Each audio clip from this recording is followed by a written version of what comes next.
going to be on a jury now. That's right, indictments handed down, arrests made on at least 2 young men. We're expecting yet a third indictment in the Duke Lacrosse rape scandal. Let's go straight to Clark Goldband, our producer. What can you tell me about these 2 young men?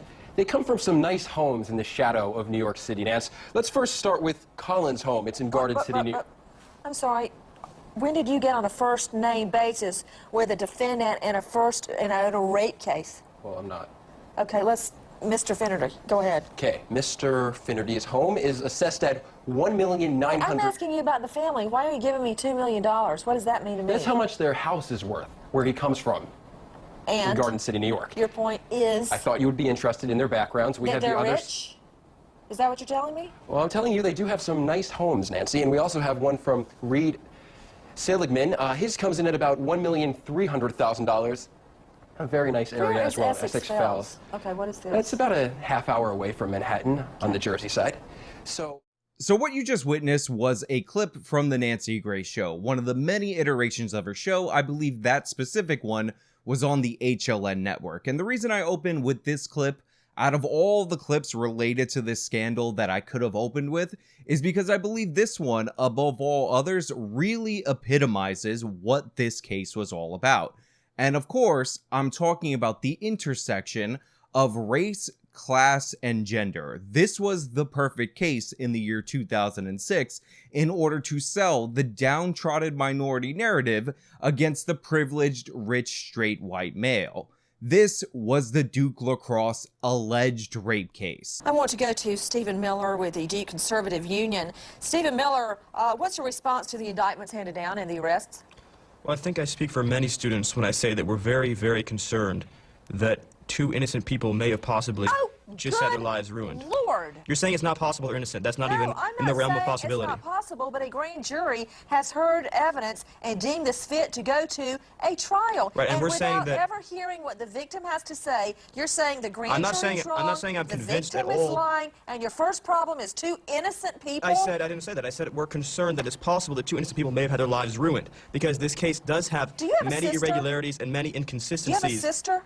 Yes, I do, but I would appreciate it. I assume you've got a mother. I mean, your first concern is that somebody's falsely accused? Don't tell me what my first concern is, please. My first concern when I first heard these out of your mouth. Maybe I'm crazy. I don't wear hearing aids. Also, Stephen Miller makes an appearance on the right side of the issue. So here you have a Trump administration official stepping up to the plate years before he's in the Trump administration, taking it to the left in their own house and getting shut down and treated like a bigot for being accurate on the case. Now, most people, when they tell the story of the Duke Lacrosse case, they talk about how this all goes back to March 13th, 2006, the night of the alleged party where Crystal Magnum accused 3 white Duke Lacrosse players of assaulting her at this party. But in reality, this actually goes back a little bit further. This goes back to the appointment of the prosecutor in that area to a judgeship and Mike Nifong being appointed as the interim prosecutor. You see, Mikey, our buddy, was appointed to this position in an election year, meaning that he was coming up against an election immediately after taking this position. And since he wasn't that talented, he wasn't that good of a lawyer, which we're going to go into, and he wasn't that well known, it was looking like Mikey was going to be in a bit of trouble once he ran for election. To make things worse, his election opponent was actually a woman that he had previously fired, so even if he were replaced by this woman, there was no guarantee, and in fact, it was highly likely that he would not be able to keep any position, and men Mikey's age do not look for a career change, because really, I mean, if you've been a prosecutor for that long, you really need to look at being a prosecutor. There's no other option for you. But then, all of a sudden, Crystal Magnum stepped up to the plate and decided that she was going to accuse Duke Lacrosse players that she attended their party as a stripper of sexually assaulting her. And she said about 3 of them were guilty of this sexual assault. And all of a sudden, this case took the media by storm. Because I don't know if you know this, Duke Lacrosse, or Duke University and the lacrosse team, pretty prestigious. The people who get into Duke often have money. they're often white, especially if they're lacrosse players. I believe there was one black player on the entire team. And rich white people assaulting a black woman is a story that's just too good to fact check. And that's what the media did. They ran wild with it because this confirmed all of their priors. And there's really no way to explain how big of a story this was, except for comparing it to other things that have happened through our history. So think about how Derek Chauvin got a lot of attention in the media, maybe cut that in half, maybe a little bit more than Michael Brown, because all the race hustlers, all the civil rights activists, all the regressives marched in line to get behind Crystal Magnum and her allegations against these horrible white privileged Duke Lacrosse people. I mean, again, look at how expensive their parents' houses are. So let's take a look at the house of the parents of the alleged victim. Their home comes in at around... Wait. Are you trying to say that the victim is going to be outgunned by money in court? I'm not trying to say anything, Nancy. I'm letting the stats make sure the stats are doing the talking. Okay, and let me throw a stat at you. Okay. False rape reporting, false sex assault reporting is somewhere between the low numbers of 2 and 8%. Okay, so you can roll all that money together, and it means not a hill of beans in my assessment of this case. Are you saying they're going to hire high-priced lawyers? Is that where you're going? I'm not going anywhere. I have some more stats Okay, for go you ahead, if you're interested. go. Take a look at the incomes of these 3 towns where all 3 of these players are from. In Garden City, it's around 100,000. In Essex Fells, it's about 150, which is very, very high in the United States. And in Durham, North Carolina, $43,000. And lastly, where they went to school, if you're interested, these 2 private schools, they clock in at about $23,000 each. And of course, where the alleged victim went, it's free. And just like we always see with cases like this, the response of every major institution was to cower to the mob, even though this case was flawed from the jump. The Duke Lacrosse team suspended their season. The players were put up for disciplinary action. In fact, a bunch of them had to transfer out of school just to continue their season. The Duke faculty, actually 88 of them, put together a letter denouncing racism of all things. I mean, again, this was supposedly a sexual assault case, and 88 members of the Duke faculty denounced racism. Just shameful misbehavior all around. So all of a sudden, Mike Nifong, who was losing his election, found himself in a position where he got all this free media attention, and he could possibly pander to black voters that were outraged by this supposed assault by basically saying that he was going to go after this case as hard as possible. But there was one problem. Crystal Magnum was lying. The Duke Lacrosse players were innocent, not found not guilty, not maybe they were got off on a technicality. They were innocent. 100% the case had no merits, and I'm going to explain why. Now, what ended up happening in the party was that Crystal Magnum and another woman who were hired as strippers didn't want to dance. Now, Crystal had a history of mental health issues. She was all drugged up, and eventually she passed out. And when the other stripper left, she was worried about her colleagues, so she ended up calling the police to get her to come out. Now, after Crystal showed up to the hospital, it looked like she was going to be put on a mental health hold. A nurse improperly asked her had she been sexually assaulted. And Crystal, being somebody who has played the system before, somebody who didn't want to go into a mental health screening, ended up saying yes in order to avoid that. And this is what spawned the entire case. Now, the first thing you need to know is that Mike Nifong's prosecutorial misconduct was started from the beginning of this case. I am not going to allow Durham's view in the mind of the world to be a bunch of lacrosse players from Duke raping a black girl in Durham. Now, because Nifong was getting this media attention that must have seemed like a godsend to him, there was no way he could handle this case in any way that was appropriate, thus jeopardizing that potential media attention. So he did everything in his power, and by everything in his power, I mean he broke the law and procedure multiple different times to make sure that this case would go to trial so he can get some indictments and he can continue to get that media attention for going after these privileged white rich people. Again, let's talk about how expensive their house is and how close they live to Manhattan. Okay, Mr. Finnerty's home is assessed at $1,900,000. I'm asking you about the family. Why are you giving me $2 million? What does that mean to me? That's how much their house is worth, where he comes from. And in Garden City, New York. Your point is? I thought you would be interested in their backgrounds. We have the they're others. rich? Is that what you're telling me? Well, I'm telling you, they do have some nice homes, Nancy, and we also have one from Reed Seligman. His comes in at about $1,300,000. A very nice area as well, Essex Fells. Okay, what is this? It's about a half hour away from Manhattan. Now, one of the first things that Mikey did that was a total disgrace and outside of the bounds of procedure was botch the identification process. You see, typically what you do when you have an identification, any kind of lineup, is you set it up in such a way that there are non-suspects that could plausibly look like potential suspects so that the accuser can point out who they are actually accusing of this crime.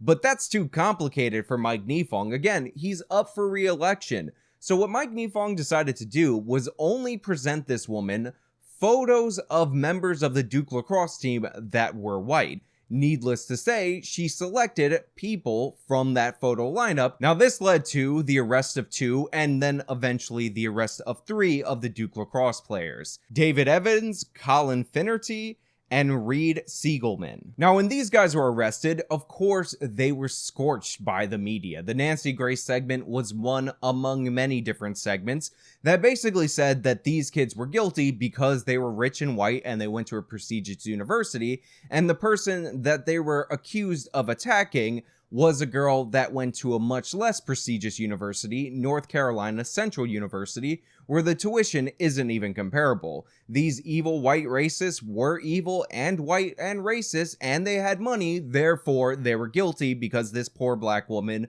didn't have money, and she was poor, black, and a woman, and she said they did something, and any contradiction of this was actually, in fact, racism. In fact, lacrosse itself was castigated as a racist sport, as ridiculous as that sounds. It's basically hockey on grass, except you have a net and a ball, and there's no puck, and it's confusing, and I don't like it because it hurts my brain. But racist? Likely not. Again, they had one black player on the team. Now, this case was dragged out in the media for well over a year. It started in March of 2006, and the charges were eventually dropped on April 11th, 2007. But giving you those dates doesn't really tell the tale, because after these guys were indicted, of course, they voluntarily submitted to DNA testing. Now, in April of 2006, the results of the DNA testing were in. And no, I didn't confuse the dates and get them wrong. Sometimes I do that in videos. The charges were dropped in 2007, but in 2006, the DNA test results were in, and the prosecutor and the head of forensics in North Carolina knew that these boys' DNA did not match the DNA found in Crystal Magnum. And by the way, there was DNA found in Crystal Magnum for multiple other sources that didn't match any of the players on the Duke Lacrosse team. They knew this for a year, and after that, District Attorney Mike Nifong signed a statement telling the defense there was no exculpatory evidence left to be revealed to them. So they sat on this for a year because, again, Mikey was trying to win re-election. But it's actually even worse than that, because Mikey was also trying to induce a plea deal from these guys that he knew for a fact were innocent. Now, these lacrosse players, again, that the district attorney knew were in fact innocent, were held on $400,000 bonds. Now, you might think that sounds reasonable for people who are accused of a violent sexual assault, but let me just tell you, in the context of North Carolina, where murderers were held on $50,000 bonds, people accused of murder would get $50,000 on average in this area. It made absolutely no sense for these guys with no priors, no flight risk, or anything like that to be held on such a high bond. Obviously, the district attorney was trying to keep them in jail because jail is terrible, to pressure them into a plea bargain, which is made even worse by the fact that the district attorney knew their DNA didn't match. And not only did he know that their DNA didn't match, he knew that none of the DNA from any of the white lacrosse players matched this woman, so she was clearly lying. But it actually gets worse than that, because one of the lacrosse players, one of the accused, had an alibi. He was in a taxi cab, and the taxi cab driver reported that he was with him at the time that the crime allegedly occurred.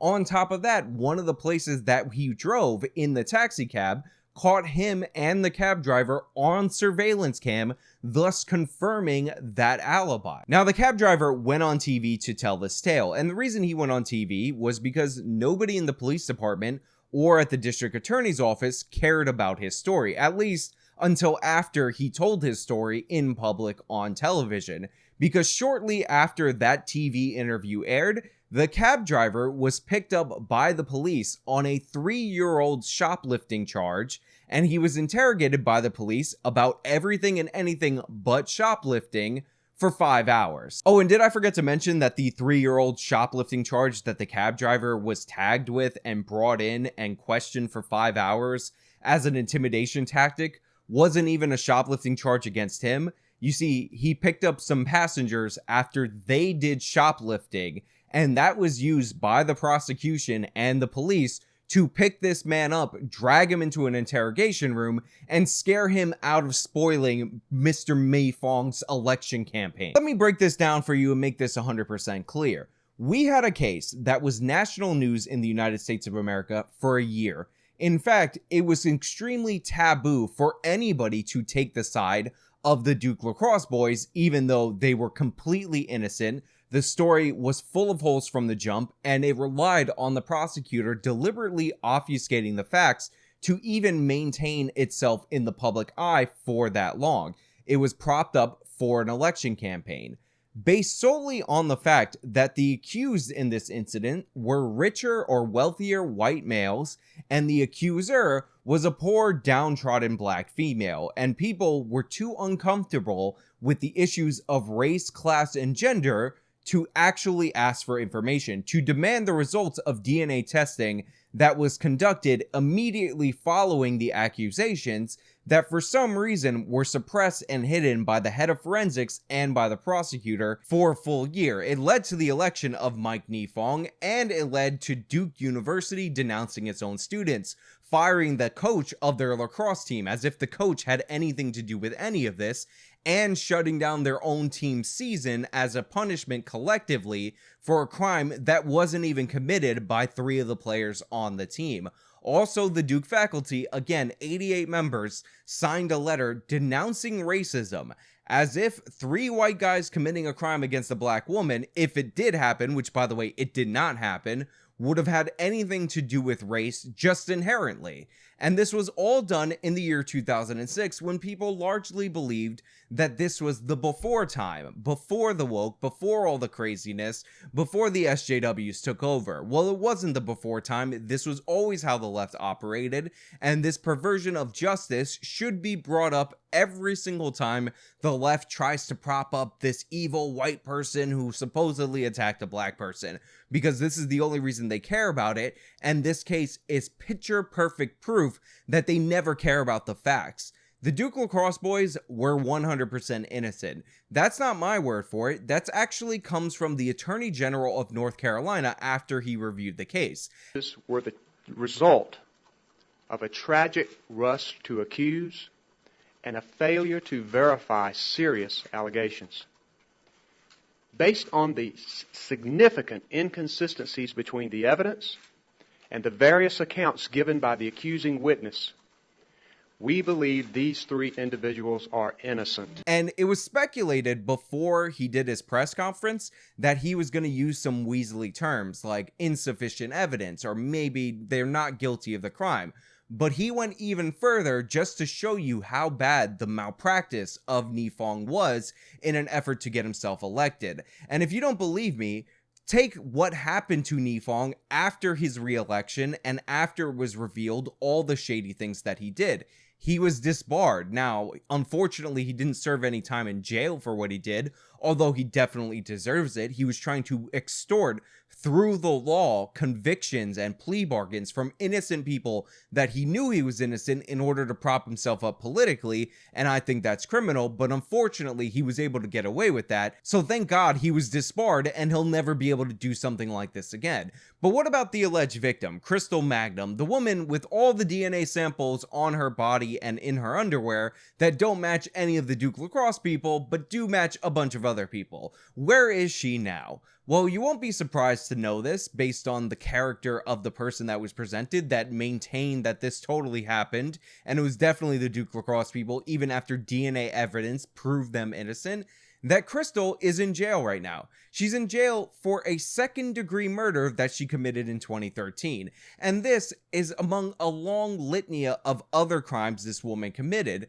And while she never faced justice for falsely accusing these people, and had she faced justice for that and served a sentence that she deserved, which would have been minimum 6 years, somebody would actually be alive, it is comforting to know that this woman that was propped up as a hero by the left, even though her story made no sense at all whatsoever, there were alibis and DNA evidence and prosecutorial misconduct, is in jail for murder because the left always props up scumbags no matter how many times they try to tell you different. They want a lie detector test because they're afraid they won't pass a lie detector test. And I may be the last person willing to take the heat because the victim is certainly taking a beating, as is Mike Nifong, and it's really unconscionably unfair. By the way, she stabbed her boyfriend to death, if you want the particulars of the murder she committed.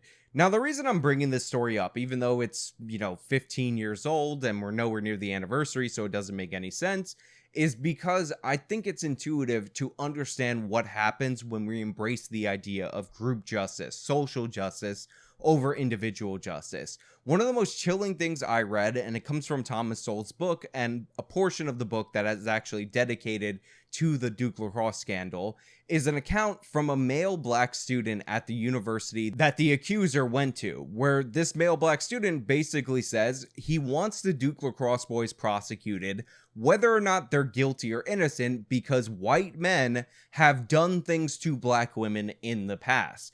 This is social justice, the idea that you burn people today, you destroy lives, you do injustices in order to create some form of cosmic justice for people who have long been dead, long been harmed. And this is an idea that was embraced in full by the mainstream media and on university campuses as far back as 2006, and in reality, much further back. Also, I want this video to serve as a response to anybody who makes the case that the Duke Lacrosse boys, they got off because they have money. If they didn't have money, they would have totally been convicted because they did it, but they got off on some technicality. First of all, thank God that they did have money. Imagine this was 3 white guys being targeted due to their race, which, by the way, this is why these guys were targeted, and they didn't have the means to defend themselves. And the prosecutor was ignoring all the rules of prosecution, corrupting and intimidating people who gave them alibis, all to force them into a plea deal. If they didn't have the money to mortgage their houses, their parents,